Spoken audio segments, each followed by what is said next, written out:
You are listening to The Dish on Health IT, brought to you by Point of Care Partners, a leading health IT consultancy. Each episode will feature a rotating panel of senior consultants and guests who will talk about trends and innovations in health IT, while also highlighting how organizations can leverage these advances to solve their business problems. In this episode, Point of Care Partners business strategist Brian Dwyer takes the host chair for the first time. He's joined by Sam Schifman, Principal Engineer for AI at Red Hat and a consultant here at POCP, alongside Kendra Obrist, Senior Consultant and Payer Interoperability Subject Matter Expert here at Point of Care Partners. Together, they discuss what healthcare executives should consider as they evaluate AI, from understanding risks to asking better questions of vendors and internal teams. We hope you find this episode helpful. If you have topic ideas for future episodes, please reach out to us at www.pocp.com. Hello, and welcome to The Dish on Health IT. My name is Brian Dwyer. I'm the Business Strategy Lead at Point of Care Partners, and I'll be your host for today's episode. If you spent more than about 5 minutes reading healthcare news lately, you've probably noticed AI is simultaneously being hailed as the answer to everything and questioned as the next shiny object. So somewhere in between those extremes is where today's conversation lives. Rather than trying to predict the future, we're taking a snapshot of where AI stands in healthcare today. We'll explore where organizations are seeing measurable impact, where implementation is proving more difficult than expected, what business leaders and technologists should be paying attention to, and how emerging policy may shape what's next.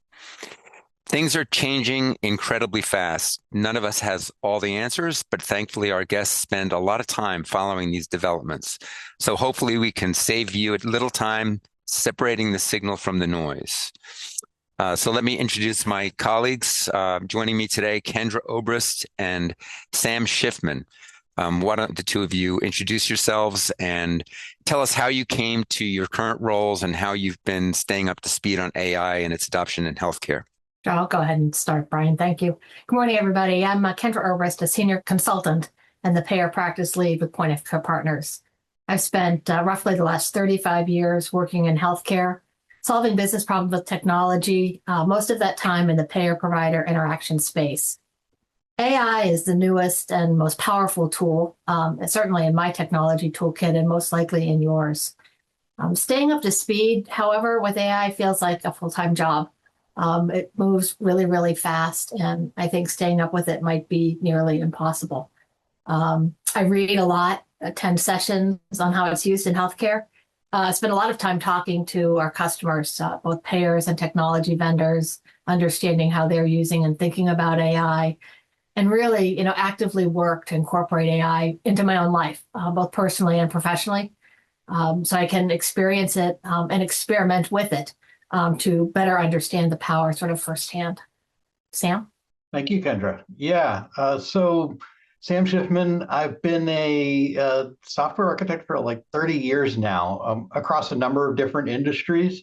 The last, I want to say 6-7 years in healthcare IT, focusing on interoperability, particularly, how to make data into a useful asset in healthcare, which is an interesting challenge.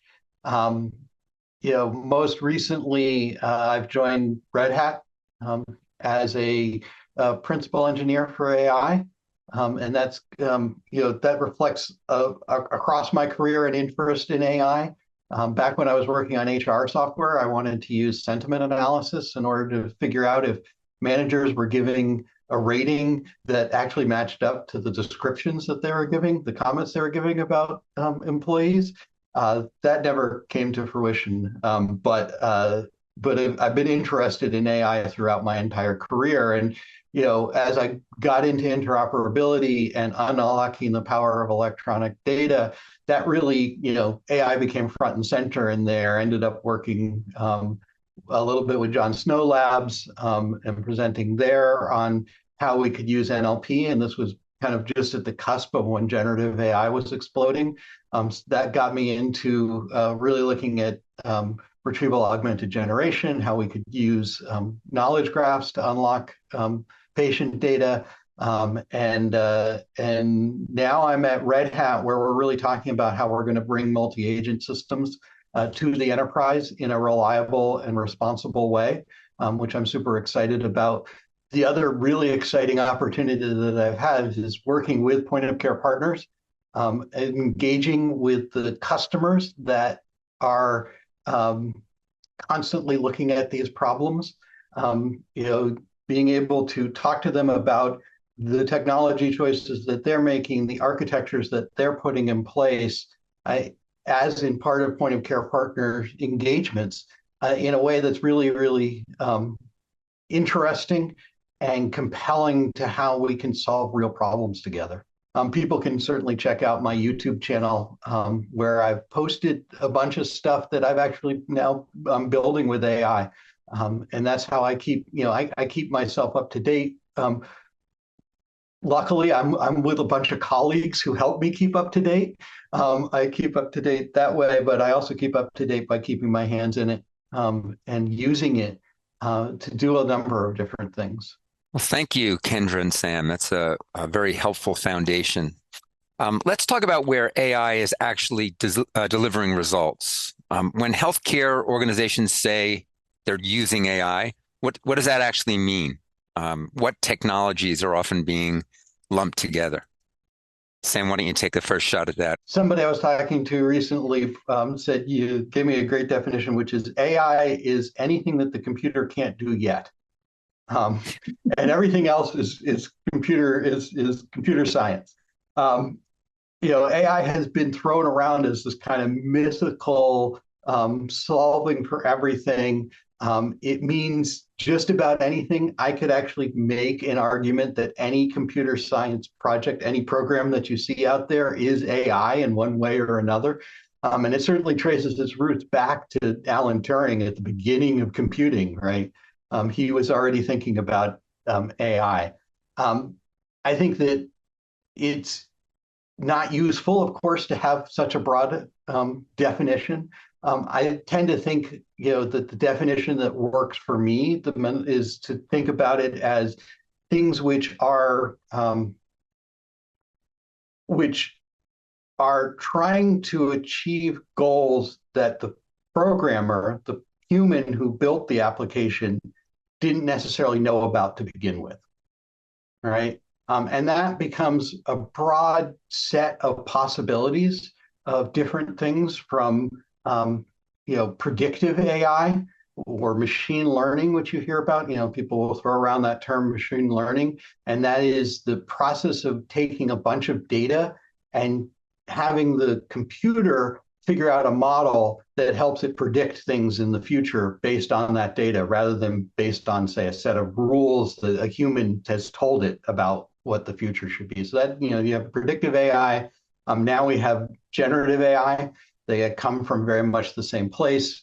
People generally kind of think of generative AI as being when the AI is used to generate new content, which can turn it then into conversational AI, where the AI is interacting with the person, and the interaction leads to other things. And that has now led us to agentic AI, which is the ability to allow the AI to actually do things on your behalf and take action in the world.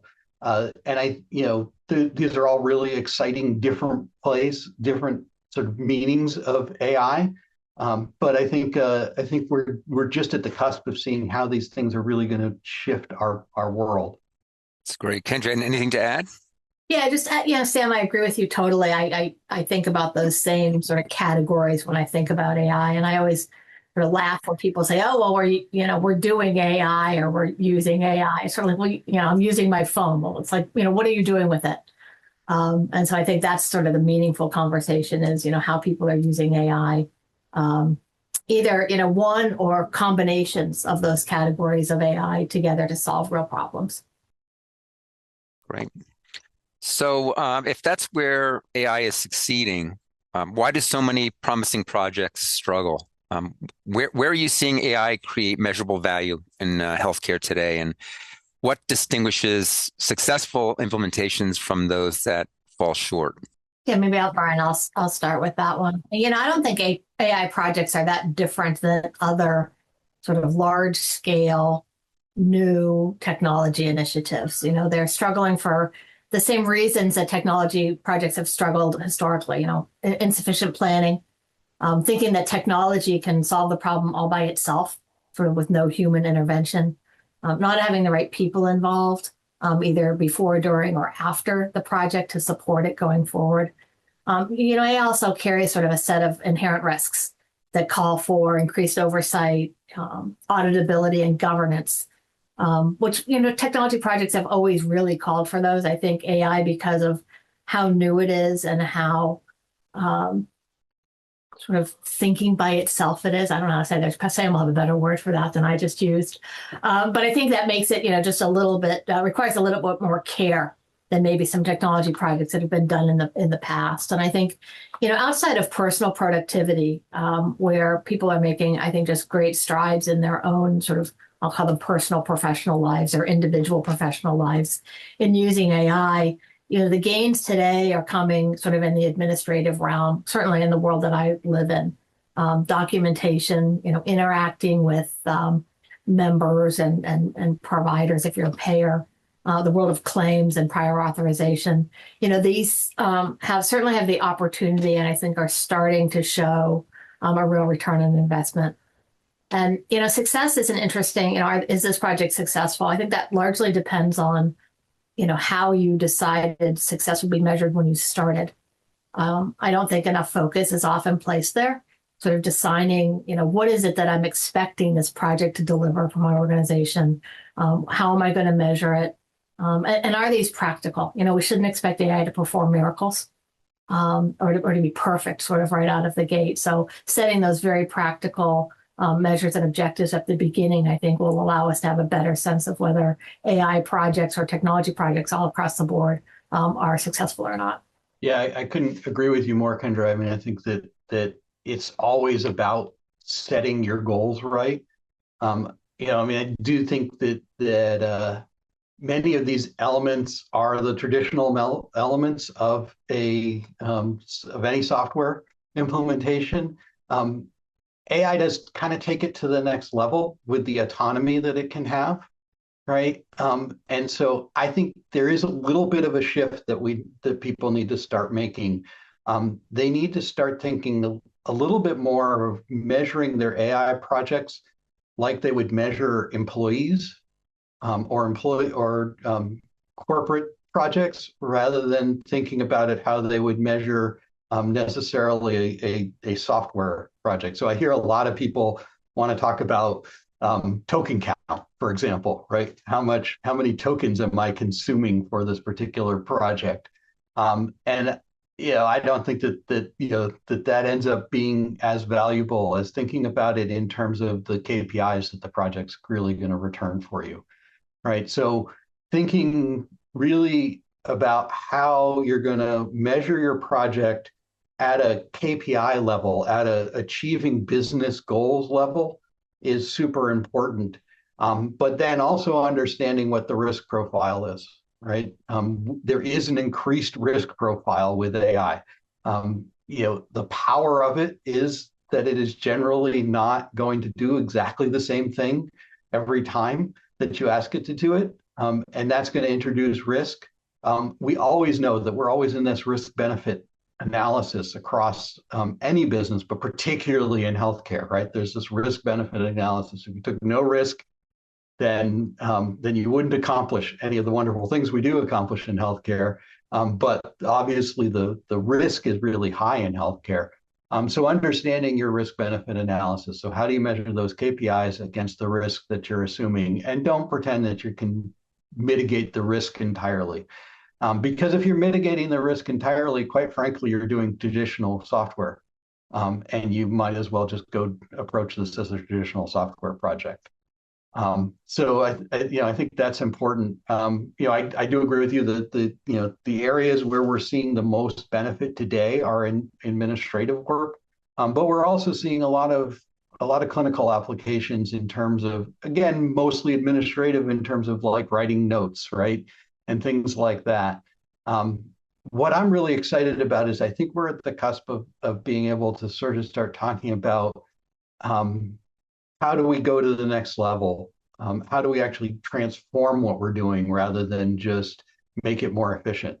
I was talking with somebody the other day, and they were talking about, the transition from steam power to electricity, right? And that interesting transition that happened where, with steam power, you had a centralized turbine, and then you used a bunch of belts to get the power from that centralized turbine out to wherever you were working, right? And when electricity came in, they tried to do the same thing. They tried to have the centralized turbine. And then at some point, somebody realized, no, with electricity, there's no reason I have to have one centralized turbine. I can put my motors out at the edges, and I can all of a sudden achieve amazingly different things and revitalize my business. And that led to really being able to do factories and conveyor belts and things like that.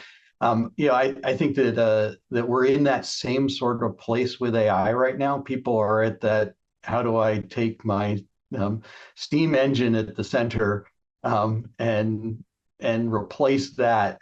Where we're going to see a really interesting thing over the next couple of years is when people start to realize, no, I can really revitalize how I do this work. And that's going to be super exciting. Very, very interesting. So let's look at the other side of the equation. Why do technically impressive AI solutions often fail to deliver meaningful business outcomes? Brian, I can start with that one. I think, okay. Technology alone really doesn't do anything all by itself. And a lot of people, and business people, all kinds of people, myself included, sometimes are really sort of overly impressed with the sales pitch. It's the sales pitch, it's the slick technology. Brian, you mentioned at the beginning calling it the latest shiny object. I mean, I've seen some AI sales pitches that they sort of leave you there with your jaw hanging open going, wow, that's really cool. But the reality of using AI in business is a lot less cool. You've got to use it. Sam mentioned, that treating it like a person and measuring the value that way and thinking about it, particularly agentic AI as teams of agents that actually can do work for you. And that's where we're going to get that real benefit. And it's really hard to go from the slick demo to implementing that in real life, which requires, a lot of hard work and planning and adoption and governance and worrying about data quality and managing your business objectives. And the slick sort of demo doesn't translate well always into the world of reality. Yeah, I think you're right, Kendra. I think it's people don't start by understanding those fundamentals of the risk profile that they're really looking at. And they leap into this magical, like, okay, yeah, I can use predictive AI to answer all my problems if I just build the right model, right? And people don't understand that there's a risk there, right? When you're building a model using machine learning, you don't always know how that model is being built and what it's going to decide on internally, how it's going to be structured. And we've had some very public cases of people who built machine learning models that they thought were going to be amazing and have turned out to make predictions based on things that they didn't realize, parameters that they didn't understand were part of the model that ended up with them in bad places, right? I think the solution that people need to think about is, again, understand your risk profile. Where are you going to apply this? What's going to be how are you going to do a review, and how are you going to manage that risk in order to assure that you're able to recover, right? You're able to say, okay, yeah, we used AI here. It made us a little bit more efficient, but we had a human in the loop. We had a person reviewing it, and they were able to make sure that the bad things didn't happen. And being able to document that and talk about that is going to be super important to you as a business, right? So I think that it's also not looking at the human impact, right? And not understanding, so many projects in computers have gone forward without looking at the human impact and understanding what the reality is. right? There's the famous example of Watson Health, right? Which really thought it could solve cancer. And that project, billions of dollars down the tubes. And I think largely because they didn't really think about what the human aspect was and what the incentives really were in the situation. I have a lot of interesting conversations with people today about the implications of AI to their workforce from a burnout point of view. And I think you have to think about that as you're bringing these things into the picture. Yeah, sure. Ambient dictation to notes is helping doctors not have as much burnout. But at the same time, it means that there's a bunch of context switching that's happening for employees, and you need to be aware that those employees are now going to be expected to kick the AI off to do something, and then spend their time on something else and come back and forth and context switch in a way they haven't before. So we have to take those things into account as we're rolling these things out. Great, thank you. I mean, it sounds like there's a fair amount of complexity here, and it's evolving rapidly, and just there's a lot to know. So think about the average healthcare executive. How much does that individual really need to understand about AI in order to make sound strategic decisions? Yeah, there's so much hype and so much AI is amazing and incredibly difficult to understand and so on and so forth. And at some level, there's some math there that's really, not everybody's going to understand that math and get deep into it.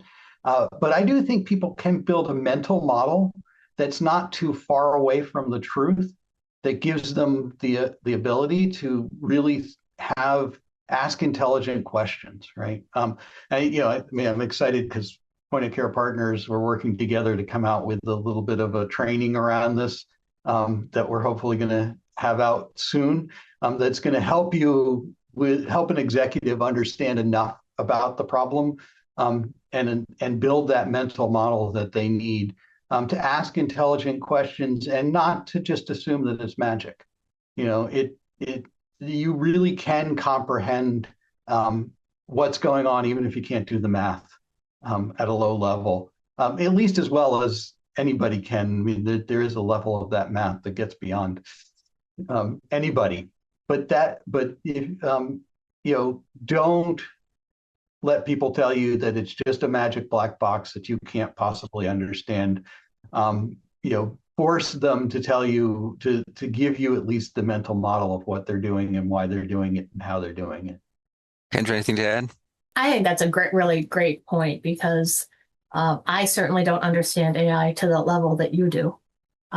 But I am able, and with some of the help that you've given me over the past year or so, to understand sort of what lays beneath it without necessarily understanding the math, as you said. I think the other thing that's really important for executives to understand is the opportunity that AI is creating for them and their organization. I think it's easy to kind of gloss over it. And unless you experiment with it personally in your own life to understand sort of the types of things that it can do for you, it's really hard to get your head wrapped around the opportunity that it can create in your business. So, I would encourage healthcare executives, any executives or anybody, to really just play with it. Have AI do things for you, whether that's planning your vacation or creating a spreadsheet, or God forbid, managing your calendar or your inbox.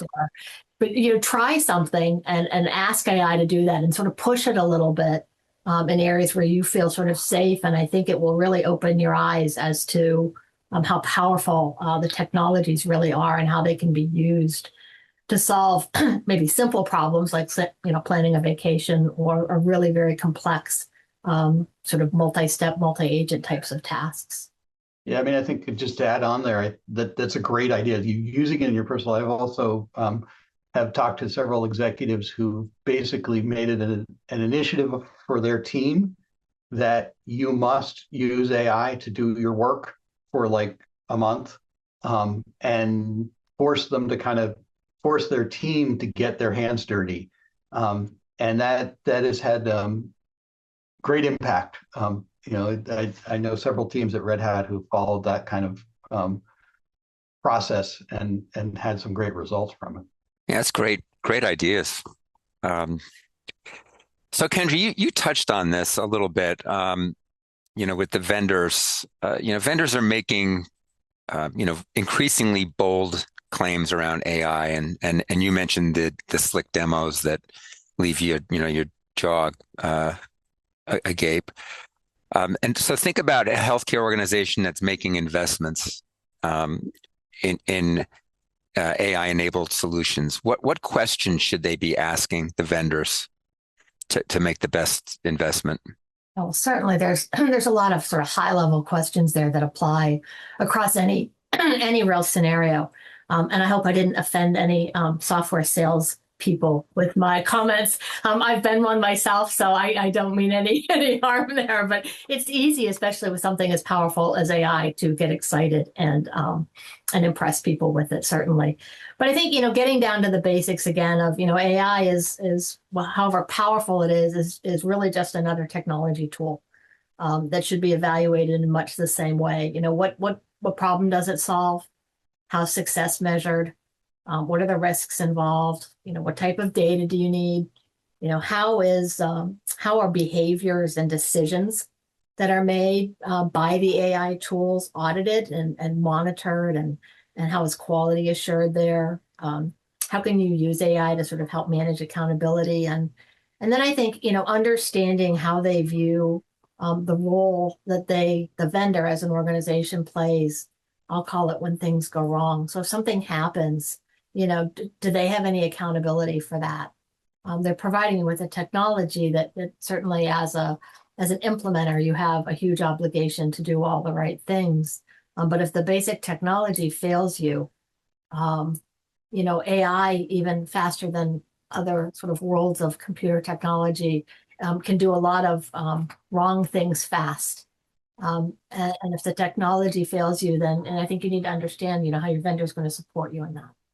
Yeah, I mean, I think you're right in that we're again reiterating this kind of theme that it's not that different than the other software things that you have, software projects that you've tried to do and vendors that you interact with. You want to ask many of the same questions. They're just hyper accelerated, right? Each piece needs to be delved into a little bit deeper. The one conversation that I don't feel like people are having yet, which I think they need to be thinking about a little bit more when they're talking about AI, is what their sovereignty picture looks like. What I mean by that is, AI is really, for better or worse, it is going to become a fundamental shift in how you do work and how your business runs, right? And a lot of these, tiny vendors are coming to you and they're saying, we can solve all these great things. And what they're talking about is they're using these frontier models that you're basically getting into bed with whoever is providing that frontier model, right? So these are the models that are hosted by the big boys like OpenAI and Anthropic, right? And your business is becoming locked into those, which is not terrible in some ways. We definitely have solutions out there where you can do that with the appropriate security, but be aware of that, because at some point it's going to become really critical to your business to have sovereignty over how you're using AI and what you're doing with AI. It's not exactly, a lot of people try to drive the analogy between what happened with the hyperscalers and wanting to, and people saying, nobody's ever going to trust AWS to do their infrastructure, right? Obviously, that was wrong. People did trust AWS to do their infrastructure. I would argue that AI is going to be a little bit different. It didn't matter so much where your machine was running, because you were going to run a machine where you were, whether it was going to be in the cloud or in your own data center, right? So there were great efficiencies to be gotten by running the machine in a cloud, right?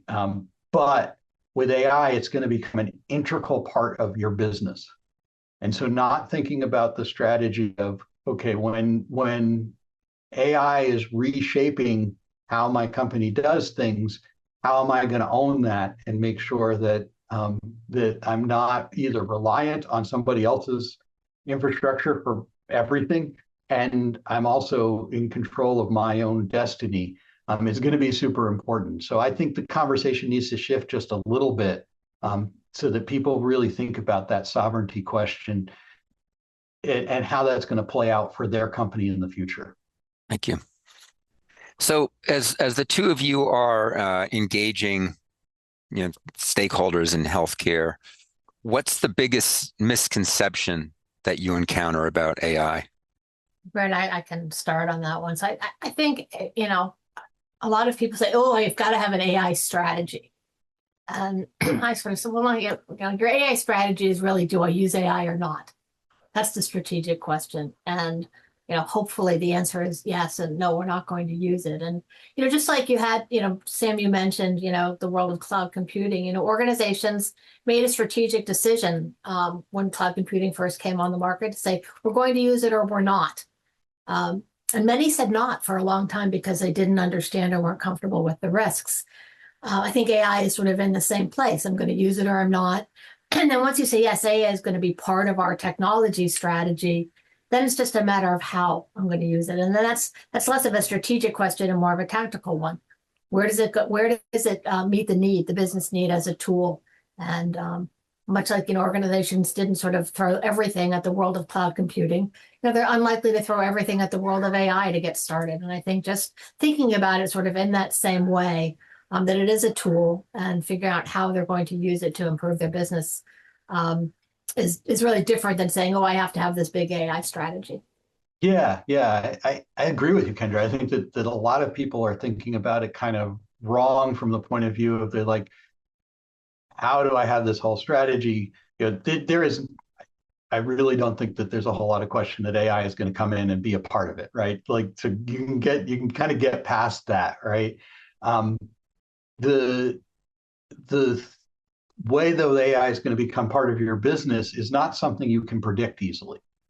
Like, you can't sit down and say, here's my strategy for how I'm going to apply AI, because you don't know what it's going to be, what it's going to do, right? Tomorrow, somebody in your back office could discover that using AI, they're able to dramatically make their job super more efficient, right?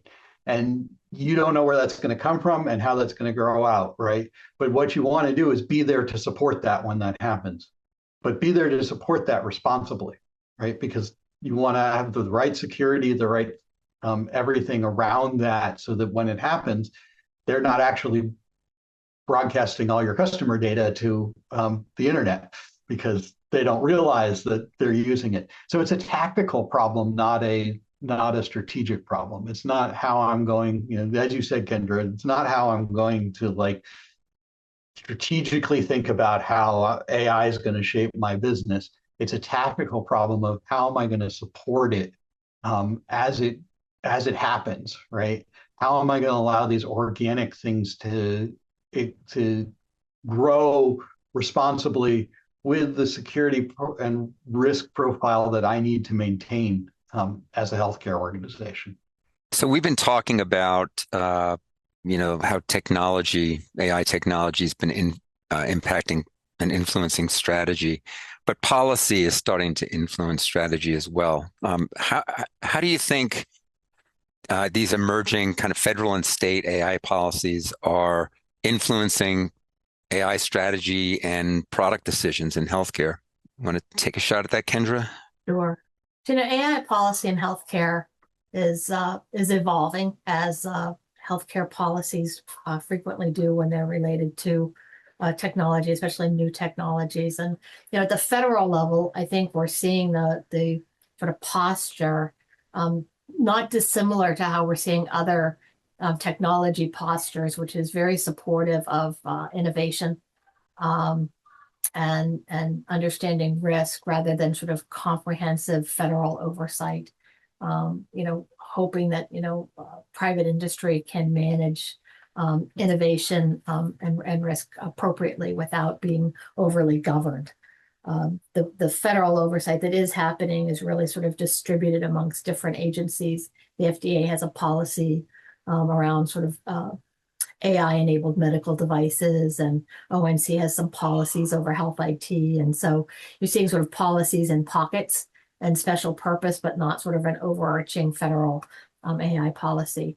On the converse, the states, as they often do in the absence of a strong federal policy, are taking it on their own to adopt AI policies, largely focused on transparency, bias, the incorporation of human review and the human element, particularly in clinical areas where AI is being used.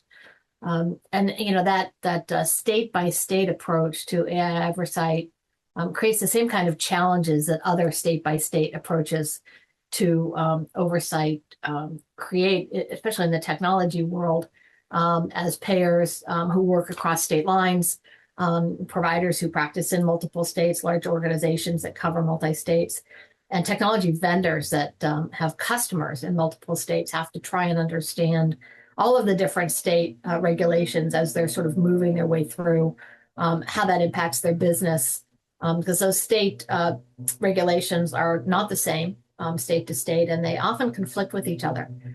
So making that working our way through the state by state regulation process, I think, is going to be a multi-year effort for us here. Yeah, and I think that's again where I would say sovereignty is the thing that you want to be talking about and thinking about. These policies are changing daily, right?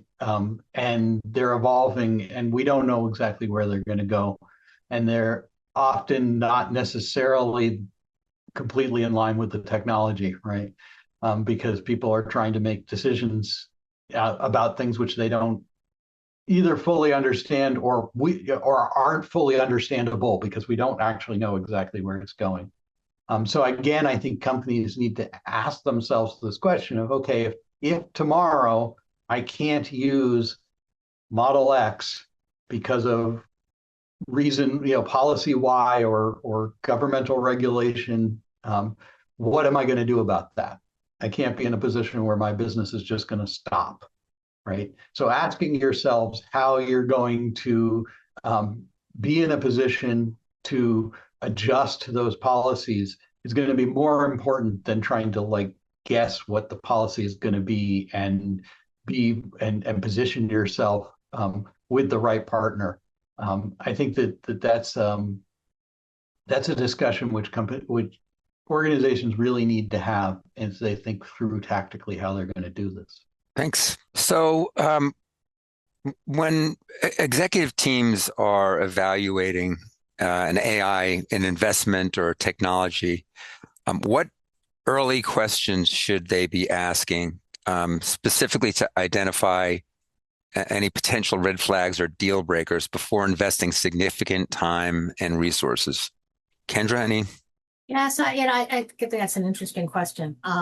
Red flags, and I think if business leaders focus again at the beginning on, what their business problems are, where do they have delays in their businesses, where are the big costs, where's the manual work or poor experiences, or are they underperforming, and they work to see if AI can contribute to the solution to those problems. That's where I would encourage leadership to start, and then understand sort of very situationally, sort of what are the important factors there? Are there key important decisions that AI would have to make in that application of AI, and how do they manage the risk of having AI-based decisions, and how do they appropriately include humans, still reap the right benefit, but make sure that there's human and often non-human AI oversight in the work that's being done. Yeah. I mean, I think that what you were getting at, Kendra, which is that the first question has to be, how does this actually impact something that actually impacts my business? right? Is there actually a reason to take on this AI solution? Because far too often you start with the AI solution rather than with the business problem that you need to solve, right? And that ends up in the classic problems that we've had. We've had in other software projects where you see a nice shiny thing and you're like, yes, let's go for that. And then you realize that there's really no return on investment. I made that 10 times more efficient, but it was only a fraction of my cost to begin with. And so it doesn't really actually help drive my business, right? So I think understanding those business problems is the first question that you want to ask. And then, Brian, did I interrupt you there? No, I was just going to say, just expanding on that, as we look ahead in the near term, what developments in AI should healthcare leaders genuinely be paying attention to, and what trends do you think might be getting more hype than they deserve?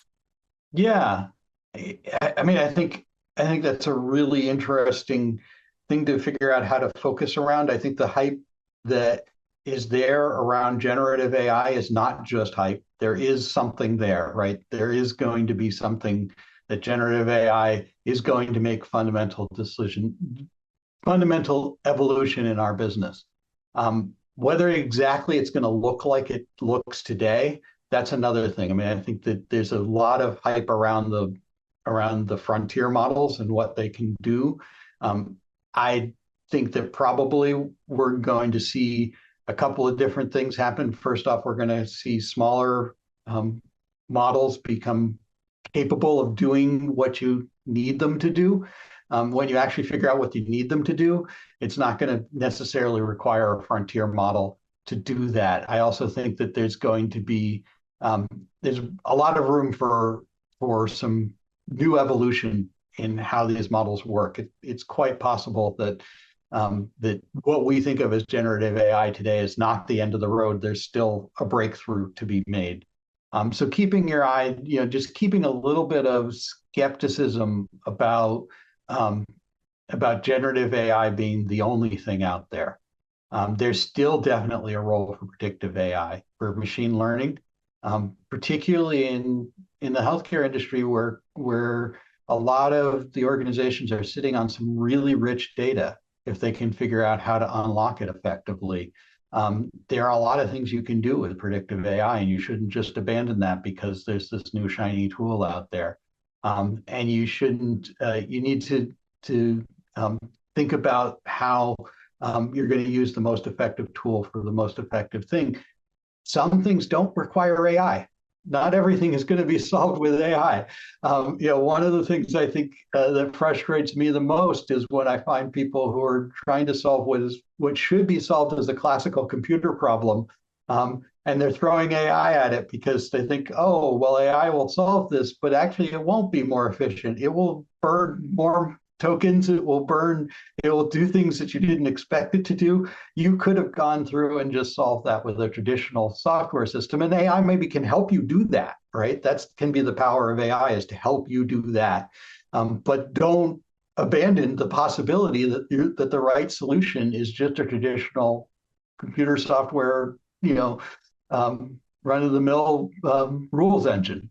That was a really great point that some may consider blasphemy, but that AI is not always the right answer to the problem. I think that the thing that excites me the most right now, anyways, about AI and, thinking of it in sort of the near-term time horizon is the agentic AI and the concept of using sort of these teams of agents, much like you'd use a team of human beings, to process work and to make things happen, and have, the AI supervisor who's the one that sort of monitors what's happening. And if you think about it that way, and you think about those agents like people and putting together a team of agents to accomplish a function, I think it is really an interesting concept as we think about the work that we do, whether it be work in sort of any one of the operational or clinical processes in healthcare.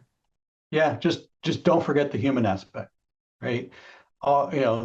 Make sure that you're preparing your people to be successful in that world.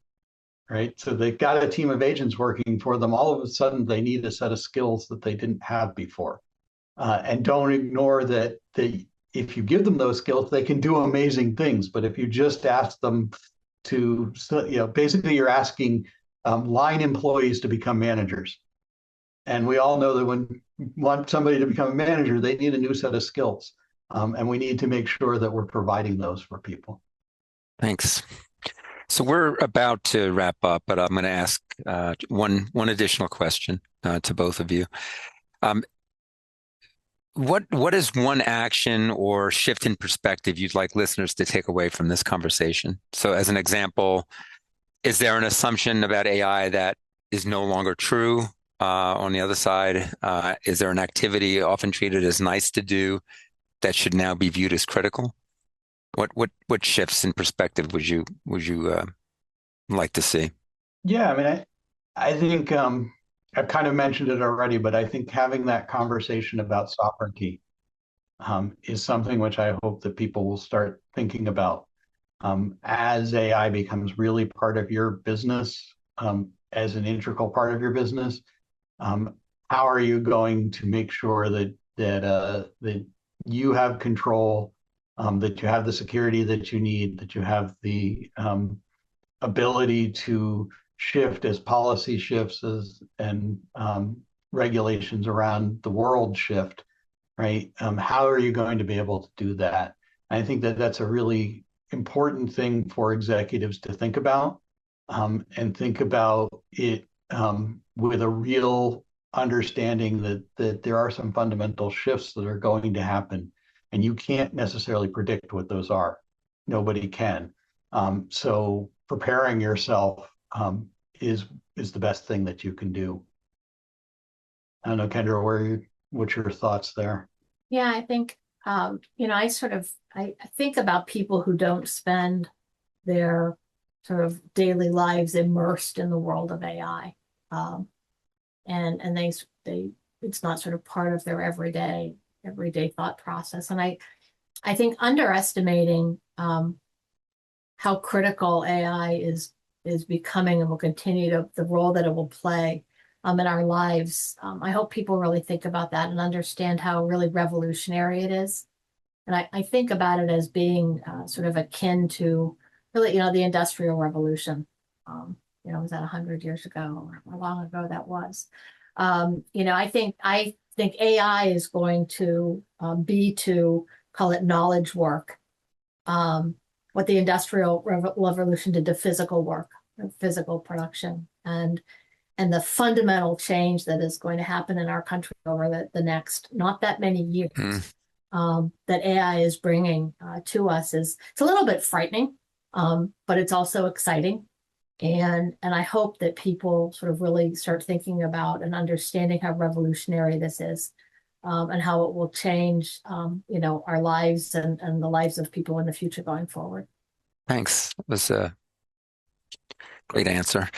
Well, listen, Kendra, Sam, thank you both for joining me today and helping us cut through some of the noise surrounding AI in healthcare.